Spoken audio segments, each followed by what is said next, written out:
Welcome back to another episode of Buckets and Besties, your go-to podcast for all things WNBA and beyond the court. My name is Kadia, and I'm here with my co-host. And I'm Megan. Don't forget to like, subscribe, and follow us on all social media channels. Listen to our podcast on YouTube. Let's tip it off. All right, Kadia, what was your highlight of your past week? Wow, it's been such a ride. We've been quite busy for the last few weeks. And right now, I'm planning my 30th birthday party. So I hope a lot of people can make it out and we're going to have a really good time. We'll be showcasing some of my short films and then switching over the night for a birthday bash. So I'm very excited for that. And it's just been a lot of planning, figure out what the food menu is going to be, how the decorations are going to look. But nothing that I can't figure out within the next 2 weeks. So excited for that. All right, pressure's on. I like it. Big birthday bash. I'll be there. So my highlight of the past week was I went on family vacation. There was about 30 of us between two houses in Southern Virginia in a little small beach town called Sandbridge Beach. Nice and relaxing, as much as it could be relaxing with 9 kids, 11 and under. So you know how that goes with, I'm like the fun aunt, so they never leave me alone. But got some relaxing beach time. I feel like I came back refreshed. Like I felt like I hadn't been in work in a while. So I feel like that's a good vacation when you're like, oh, I got to go back to work, kind of thing. So that's always a sign of a good vacation, I think, in my opinion. So looking forward to getting back into talking today. It's been kind of a whirlwind of work, vacation, and trying to get back into watching all the games and all the exciting things in W. Yeah, that sounds like a lot of fun. I mean, I love spending time with family in a far, not remote, but almost remote place. So I'm glad you had a good vacation. And I know coming back to work sucks, but that means you just look forward to your next vacation. Of course. Yeah, totally. So we're going to get into the Bestie Breakdown here. So this is our 5 stories of the week. If not, we're going to hit on a 6th story, I believe, this week. So starting us off, we're officially a few weeks away from our favorite weekend of the year, the WNBA All-Star Game. So the All-Star Game is going to take place on July 25th at 8:30 p.m. on Eastern on ABC. This year's celebration is actually special because of it being the 30th anniversary of the WNBA. It's taking place in Chicago, and it's ready to host some of the biggest stars. League finally announced this week their reserves and the All-Star starters as well. We've been waiting for All-Star weekend for quite some time now, and it's finally here. It's one of my favorite moments of the season because everyone is involved. The fans are involved, the coaches, the media, and picking their favorite players to compete. So, every year we're celebrating the players who made it, and then we're going to, get on the players that didn't make the roster this year. But all in all, it's looking really cool with all the players that are on the teams right now, and I'm excited to see what the game looks like. So let's run down through this year's All-Stars. We're going to start with the starters, and then Kadia will go into we're going to start with the starters, and then Kadia will go into the reserves. Kicking it off is obviously, I think, with the top vote, at least with like the fan vote, Caitlin Clark, Paige Beckers, Leah Boston, Natasha Howard, Olivia Miles, Kelsey Mitchell, Asia Wilson, Brianna Stewart, Gabby Williams, and Alicia Gray. This is your 10 starters pool. So this is where like the coaches like go in and like there will be captains this year. So there's going to actually be, in the past they used players. I believe last year was Fee and Caitlin Clark picked teams, and they each traded off going first and who they would pick. So this year they're actually, I read today or heard today, they're going with 2 Hall of Famers in Teresa Weatherspoon and Cynthia Cooper. So I'm excited to see that and like who they pick on their teams. And I love like Hall of Famers and like when like just what they're doing in the league right now with the 30th anniversary of the year, bringing back all the old players. And the other day, last night at the Liberty game, there was the former commissioner was there. So it's just like, I just love what they're doing this year with all the celebrations and whatnot. And Kadia, well, who are the reserves for this year? So before we get into the reserves, this is quite a lineup. There is some controversy around who's been picked for the starters, only because the Fever got 3 picks and initially Atlanta got none.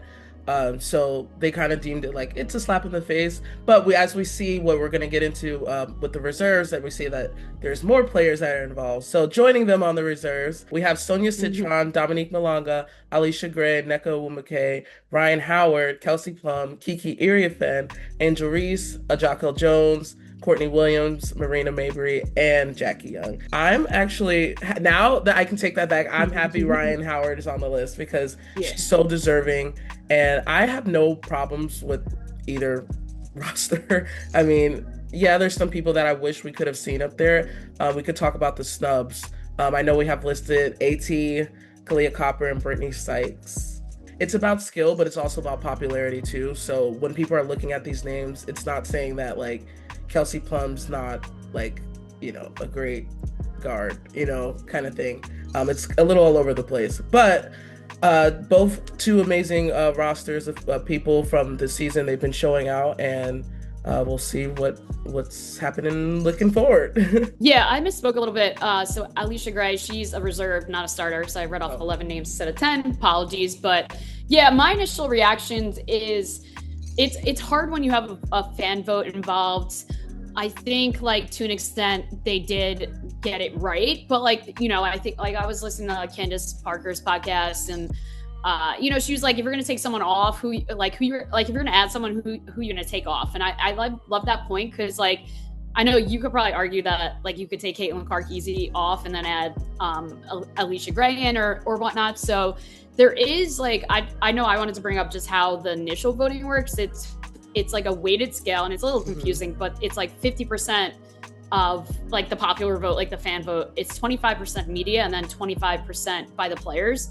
So it's like a little bit where it's like the scale is a little bit weighted towards that like fan vote. So if like the player is getting that most amount of fan vote, most likely that is going to tip them into the starting lineup if they have that big fan base. So you see that a little bit with the Fever, I'll have to admit, is that they have a huge fan base, a huge following, obviously, behind Caitlin Clark. So, like, them having 3 starters, I don't think is, like, totally unexpected. And I don't think any of them are less deserving than the next. Or maybe, like, I could have seen, like, Kelsey Plum being a starter. I think she's deserving. But again, then, like, they need that weighted scale of, like, equal, like, having the fan vote behind, too. Yeah. At least, like, I thought at first it was I'll be honest, like all fan voting, which then it becomes a popularity contest. So at least it like is a little bit weighted with like having the having the players and the media vote. So like, I think this is a good group of starters. Like I love Gabby Williams. It's her first start as all-star, I believe. And, I think she's deserving as well. Asia Wilson, no surprise there. Kelsey Mitchell always, I think, gets overshadowed by Caitlin Clark. She always has like great years. Like last year, she killed it. So, yeah.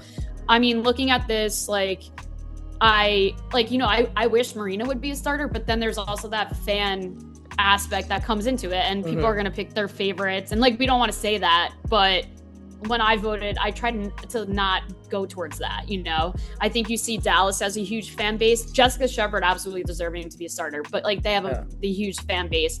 I think they might have a little stronger fan base than Atlanta, so I think that might have hurt them in the end with the fan vote. But Angel Reese, in the end, I think the coaches got it right. If you look at who's on the reserves, there's a few I'll talk about later, but what do you think overall as well? Yeah, overall, I think whoever needs to be there is there. Of course, there's only so many spots. So, like you were saying, if you take someone out, who are you going to put in? I kind of want to go back and kind of refresh the reserves list. I missed a few names. We have Sonia Citron, Dominique Malonga, Alicia Gray, Nneka Onwumike, Ryan Howard, Kelsey Plum, Kiki Iriafen, Angel Reese, Ajakel Jones, Courtney Williams, Marina Mabrey, and Jackie Young. I'm actually, now that I can take that back, I'm happy Ryan Howard is on the list because she's so deserving. And I have no problems with either roster. I mean, yeah, there's some people that I wish we could have seen up there. We could talk about the snubs. I know we have listed AT, Kalia Copper, and Brittany Sykes. They've been averaging like a lot of points this season. And again, I know there's only so many spots, but I would have personally loved to see Brittany Sykes in that lineup. Yeah, I think it's wild. Like Kalia Copper is averaging 20.6 a game and Brittany Sykes is 20.1. I think what got Brittany is I was looking, she's only played in 15 games currently. So she got injured and she's been out for a bit. And I think that might even hurt Plum's chances of getting on the starting roster. But I don't know, maybe again, I think the fan vote kind of weighs a lot sometimes.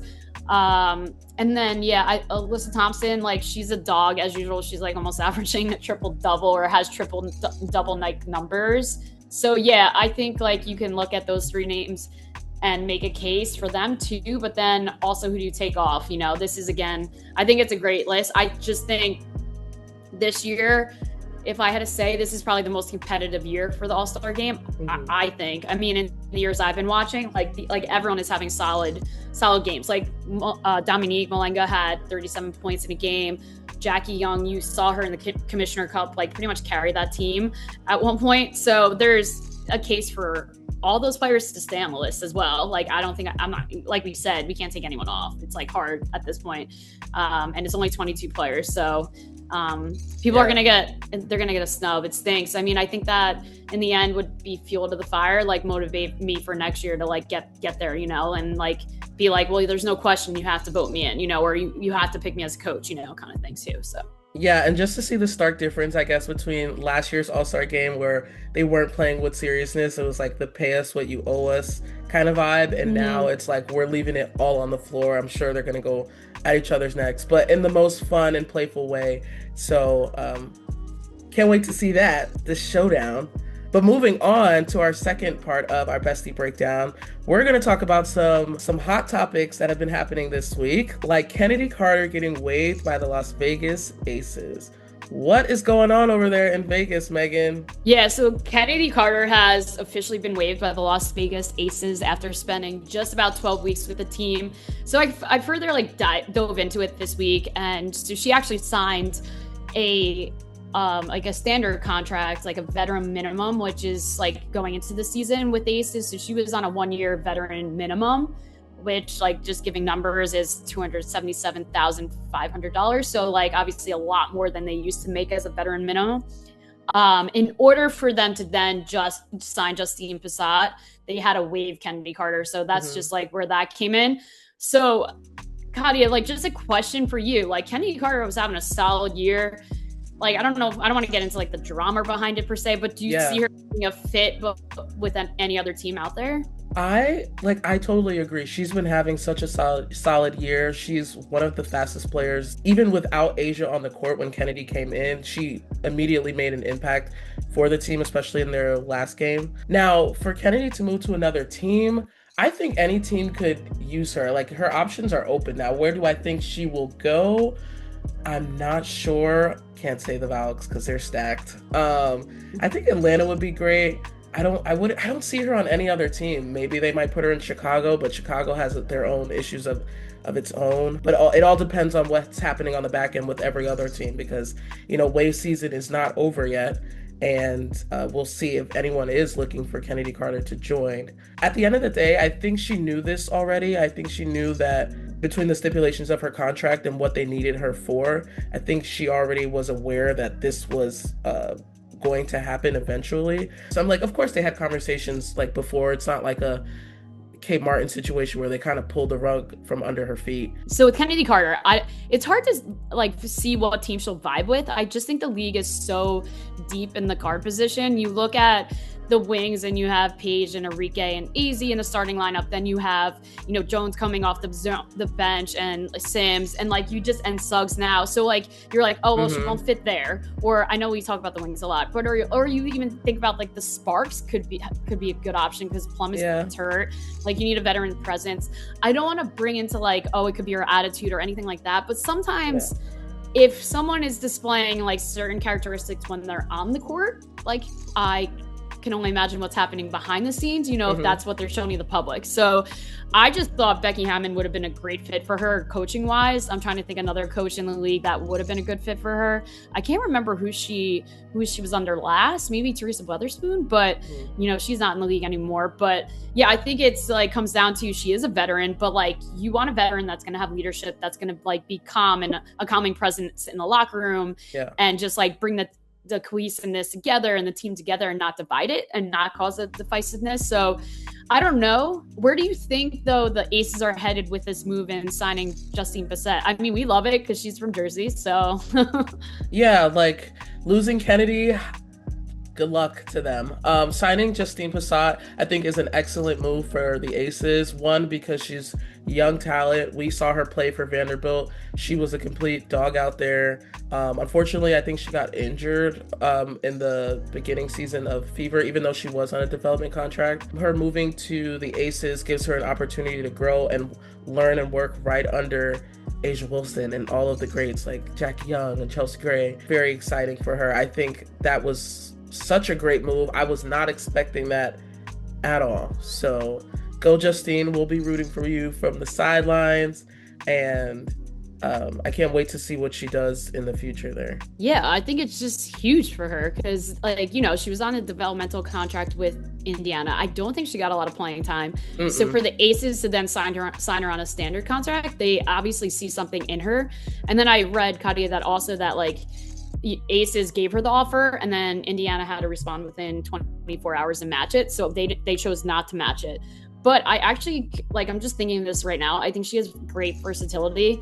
I think she has the potential to play off Asia Wilson pretty well, like, because Asia's like a center, and like I think Passat is like kind of like more like a power forward, but she has the versatility to go out and shoot a three, or she can go into the post. I think Becky Hammond's probably excited to be able to use her. Like we said, that they need more depth on that team. I mean, I think that, again, they're good in the guard position with Jackie and Chelsea Gray. I mean, they can't carry the whole team, but I think this is a good addition, and I think I'm really excited to see where she goes. I think give her some playing time and see what happens. When we saw her play, I think we both said, like, she's pro ready, like she has that pro build. She's also 6'4", so that brings some size to the Aces. And I think what we were saying, like, I don't think like Melissa Smith and KB are doing it for them. I think they need a scoring threat. Think they need someone that's young and youthful and strong and can run the floor and can shoot a three or be in the post, like I said. So yeah. And then speaking of more waves and trades and all these things going on, another thing that caught my attention was that the Sparks waived rookie Tanaya Latson, the former South Carolina star, and she was the 20th overall pick in the second round of the draft.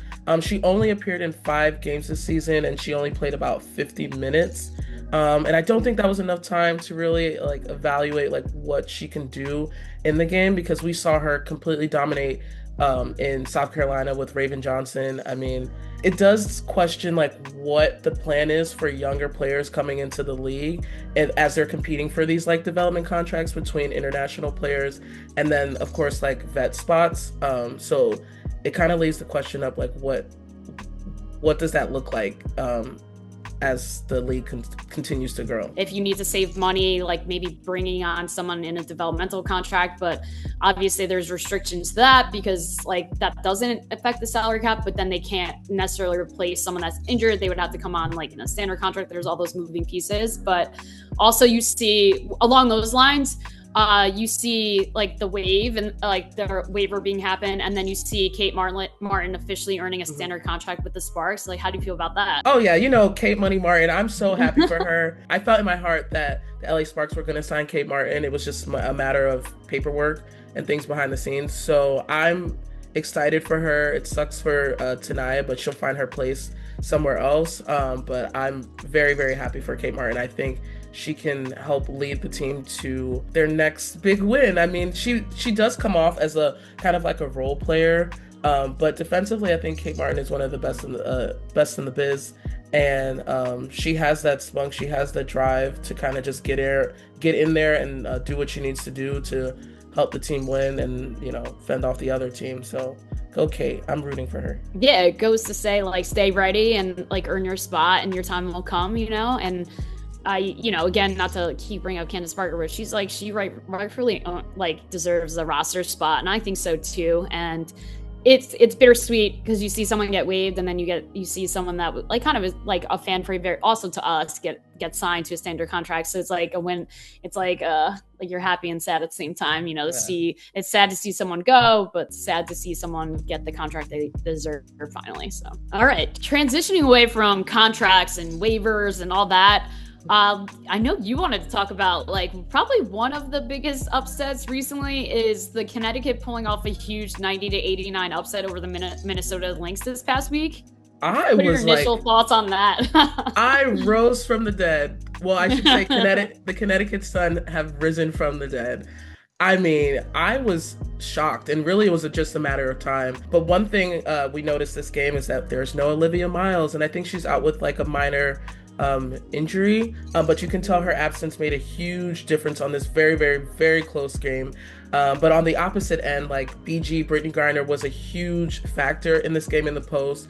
I mean, it really was a test to Minnesota on just physically sizing up against BG. It's really hard to kind of guard one of the best shot blockers in the entire league. You have to be incredibly strategic, and the Lynx were really forced to rely more on their like field shooting, like shooting more threes. And Courtney made their last three before the time just ran out and they were 1 point down. But incredible run for Connecticut after having such a hard season. And like they always start off very strong, but they always have trouble closing out. And this game, we saw that they are still contenders. And in this game, we saw that any night could be for anyone, whether they're on a losing streak, a winning streak.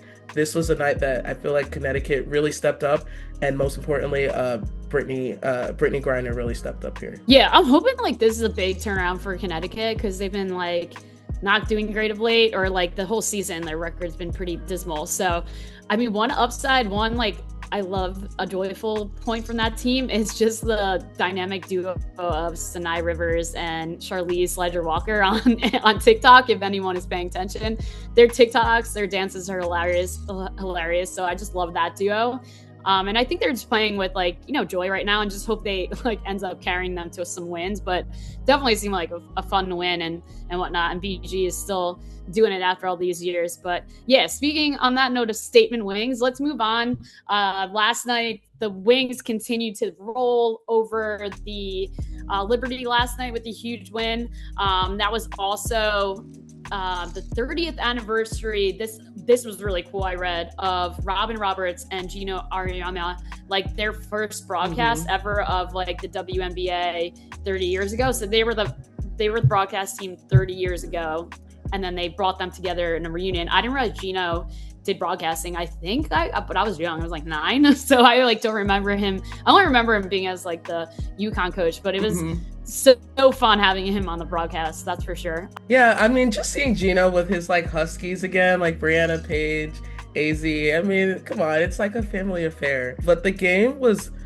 honestly, it blew me away. I thought the Liberty might win that game, but I was definitely wrong. Just Shep, name of the game. I mean, Just Shep just averaged her third triple double. And it's so funny because they tell them these stats like after, you know, in their post interview, and they're like, I did that, you know, but it's true when she says that they find good looks for her, like Paige, AZ, Enrique, this idea of the selfish basketball that they were playing earlier in the season. You can tell now that, you know, they're finding a really good flow between each other. They're playing at a faster pace, especially when it comes to the Liberty, who I guess is a more like seasoned team. They've been together. They haven't had many like trade-offs in players. And it was just fun to watch. I mean, I'm torn because I love Dallas, and since we're from Jersey, I love the Liberty too, but I had to give it to Dallas. Like, you know, what a great game. Yeah, like Just Shepard's a beast. Like I think that was her third and then fourth overall. I really enjoyed the spotlight on her last night. They did a lot of like an inside story. Like Holly Rowe did a story about her in 2018. I think she had a conversation with the Notre Dame coach at the time, how she like needed to get in better shape, and like she transformed her body from 2018 to 2019, and they did like before and after pictures. And Holly Rowe was like, oh, I did get permission for these. So that was funny. But you could just see, and I didn't know this, like she said she was a point guard growing up, which like you can see that 100%. And I think she's in the right system. Like I think that they were saying that on the broadcast last night, like not to knock like Cheryl Reeves, but every coach has a different system. Every player fits in a little differently. Like not every player is going to fit in. So, or like their game might suffer a little bit because it's a different system than they're used to, or the balls run through different people and they don't get the ball as much, their possessions less. So I can see that like she's thriving because of this system, and like they're utilizing her like as a point guard almost at times. She brings the ball up and dishes it, and she's able to get in the post and do a spin move or like do a reverse layup. I think she had 2 reverse layups last night, which was impressive. And yeah, like she said, her engine doesn't stop. So I love someone that works hard in the gym, like condition, in great shape. And that's sometimes like you see that I think with like we talk about Lexi Hall. I think she's not the best player, but she out hustles everyone, and that's like in the end makes or breaks the game for a team in the end sometimes is that hustle play. So obviously we're loving Jess Shepard and the Wings. Still love the Liberty. And I just want to note with the Liberty, they are for some reason like cannot stay healthy. So they had two of their stars were out last night too, Phoebish and Sabali. So hopefully they can get healthy within the next couple weeks or after the All-Star break and make a run. I would love to see this as a finals game, potentially. But like with both teams healthy, like the Wings, knock on wood, have had all their starters all year. So do you think this was like a preview of the finals potentially? It could be. I want to keep my lips tight. I'm nervous. If Dallas goes up against Liberty in the final, I don't know. I still have my money on. I love Dallas, but I still have my money on Liberty winning that game. They might have just used this game as a scouting report and like, this is what we got to do when we're going up against Dallas. Like, don't give the ball, like block Shep's, all of Shep's like, baskets. I don't know. But it could be. I love like the Notre Dame like UConn rivalry still in there. So you had like Shepard and Enrique from Notre Dame. And then, obviously Paige Beckers and AZ Fudd are a different like generation of UConn. They didn't actually play against each other in college, but Gino just being like, yeah, Notre Dame beat us that year. Like, it's just like funny. Like, it's just so funny how like you don't forget certain things as a coach or like losing moments. And I remember, Enrique being like a dog, like hitting some game winners and beating Connecticut. So that was such a huge year for her. I remember her being on TV, like different talk shows and stuff. So cool. And I love that Gino was like, let's forget that year that happened. So it's like funny. So we're gonna move on to our favorite segment of the week, the Sixth Woman of the Week, where we highlight a player that you may not have heard of or just someone outside your regular superstar. So, Kadia, who you picking this week?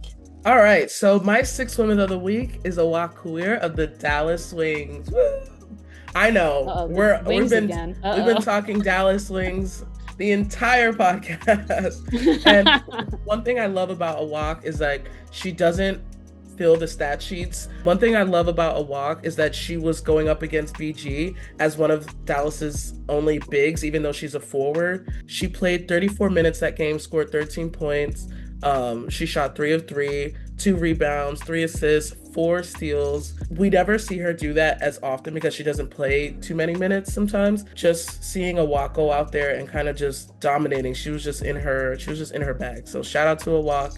And she fought a really good fight against Connecticut. Yeah, no, I think that's a great pick for the week. Like, she was fun to watch last night, chucking up a couple threes, and she has a lot of length, and I think that's what Jose likes about her. She's been in the starting lineup for a decent amount of games now. So my pick, I'm giving my flowers this week to Caitlin Chen of the Golden State Valkyries. Between the Wings and now going back to the UConn connection, but I just love her. I think she's like a spark plug off the bench for the Valkyries. She doesn't start, but like she seems to always like give them a little boost every time she comes off the bench, whether it's like a fun little drive to the basket or like a 3 or a jump shot.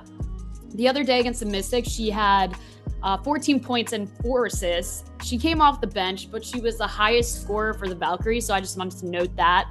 I think she just is a great like partner with Veronica Burton too. I think they play off each other well. I'm a little biased to the Valkyries too. I just love them as an expansion team. Big Gabby Williams fan. And then like Caitlin Chen is just like fun to watch. Like just love her. And like, her being like an Asian player and like, there's not like a lot of Asian players in the league. I think she's one of the few. She was talking with like Sue Bird about just like the weight of that and like having that on her shoulders of being like very popular Asian athlete and, so. Yeah. And being coached by an Asian coach. Like, wow. That's valid. Yeah, that's a good point too. All right, that was another great Sixth Woman of the Week. I always think maybe one of those players are going to be in the starting lineup and they're going to end up messing up our Sixth Woman of the Week. But no, I love it. I love seeing players step off the bench. So that wraps up our Sixth Women of the Week. Always great choices. I'm always excited. I'm always worried, like, we potentially pick these players that they'll like end up being in the starting lineup, but like as they should be. So, but anyway, let's move on to our next segment, the jump ball. So this is when Kadia and I debated a topic. We go back and forth, and one of us picks yes, and one of us picks no. And based off of that, we take about a minute to 2 minutes to like debate our side, and then we'll see what happens. So the topic for this week is developmental contracts are positive for the league, yes or no? No. Okay, so are you gonna set your timer for me? Oh, we're just setting a timer today. Yes, all right, we're setting a timer. All right, we're starting a timer this week. All right, let's go. All right. So I think that the development contracts are not so positive for the league because it doesn't give the players enough time to develop their skills, especially this season. We know that each player is only allowed to play 12 games with the team, but I know that they still are practicing and learning on the back end, but I just don't think 12 games is enough to kind of get your footing in. Sometimes it takes a little bit of time to get in. I think there should be more investments made for incoming talent rather than just those development contracts. It kind of feels like a trial period to see if you're ready to join or not, which sometimes it takes players a little longer. Like when Jackie Young got into the league, it took her a little longer to get her footing, even AZ Flood, but we know why we need her because she's super talented and she is doing great things in Dallas, but still, she's still finding her footing. And then,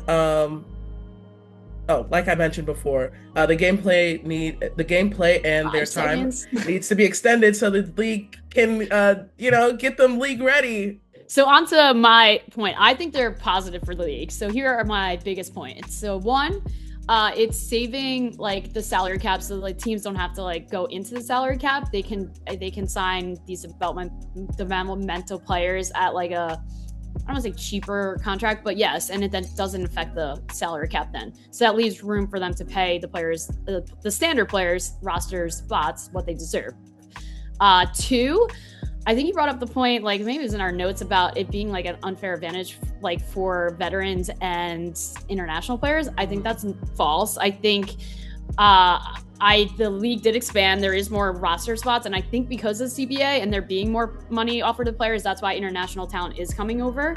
I don't think it has anything to like do with developmental contracts or favoring. And three, my last point is, I am in the corner of, like, if you earn the spot, you earn it. Like, I'm sorry. Like I think if like you didn't have these developmental contracts, like you wouldn't have certain players in the league at all. So there's that. They would be nowhere. So I think this is very positive. And then, yeah, Passat earned her spot. She got a standard contract, and Kate Martin. There you go. Good arguments there. I mean, you can argue both sides, and maybe it's just because the league had kind of kicked off very quickly this year, so they probably scrambled a bit to do all this developed contract training camp stuff. So hopefully next year and next season, they get it together and kind of tighten up the loose holes that they have. On to our next segment. It's our new segment that we have. It's called Bestie Buzzer. All right. Welcome to our brand new segment called Bestie Buzzer. All right, this is where Megan and I put our basketball IQ on the line with our boldest predictions for the week ahead. We're talking game winners, player performances, upset picks, stat lines, you name it. Every prediction counts. And we'll be keeping score all season long to see which bestie really knows their hoops. So let's lock in our picks. All right, so first things first. Seattle has been up and down this season, but I believe in the next upcoming Seattle versus ATL game, ATL is going to win at least by 15 to 20 points, and I think Ryan Howard is going to be the lead scorer. I don't know what game. You could pick a game. You could pick like player stats. This is like the live count sheet. I know. I'm like, who's playing tonight? Who's it? Let's see. I'm gonna like make a bold prediction on the MVP. I'm going to pick Jessica Shepard from the Dallas Wings. I'm probably gonna be wrong on this, but no, I think like her stats are telling a story, and like that's like definitely MVP type candidate numbers. So that's gonna be my bold prediction for MVP.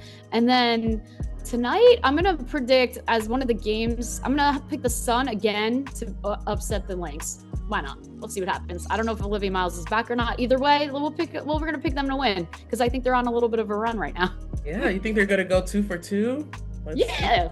All right, so those are our quick bestie buzzers. We'll check in next week to see what's it looking like, but we'll have to hold off on the Just Shep one. We'll see in our next episode if the Sun beat the Lynx tonight, and then we'll also see if ATL beats Seattle. Moving on to our last and final segment, one of our favorites again, Outside the Paint. So this segment, we highlight a story that's happening outside the WNBA, whether it's like in another sport or like maybe just even a female empowerment story.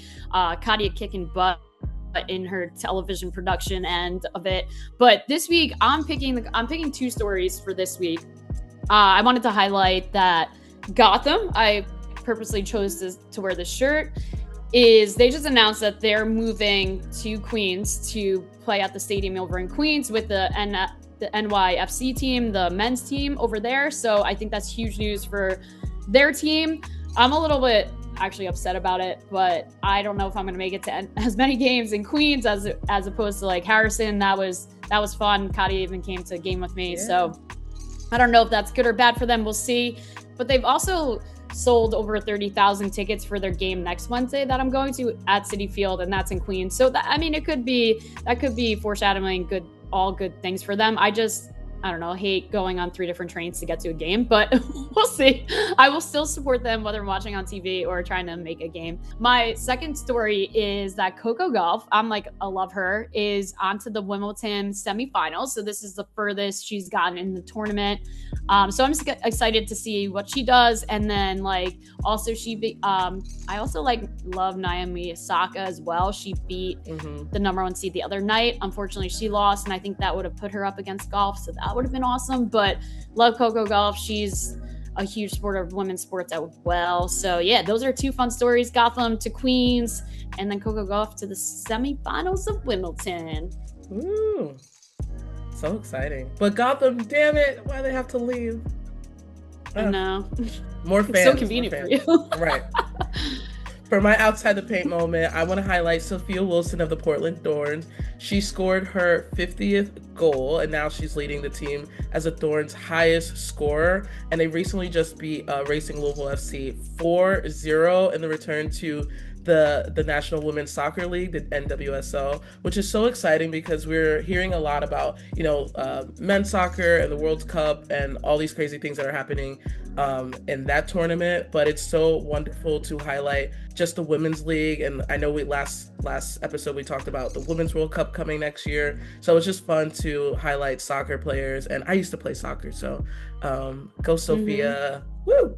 No, she's a dog. Mom too. Her daughter is adorable. So yeah, I'm excited. Men just lost, but then we have the women to look forward to in a year. So hopefully USA. I'm excited for Triple Espresso to be back in next year. And my bold prediction for that is women are going to take it home. But yeah, I think one last thing for me is huge shout out to my cousin who got me this poster. He thought I needed something on my background. So thanks, Ricky. And maybe we'll see some fun backgrounds going forward on this podcast. That would be so fun. Just switch out a bunch of random backgrounds. I love that. All right. Well, that's it for today. Thank you all for listening to our brand new episode of Buckets and Besties. And we'll catch you in the next one. Don't forget, comment, subscribe.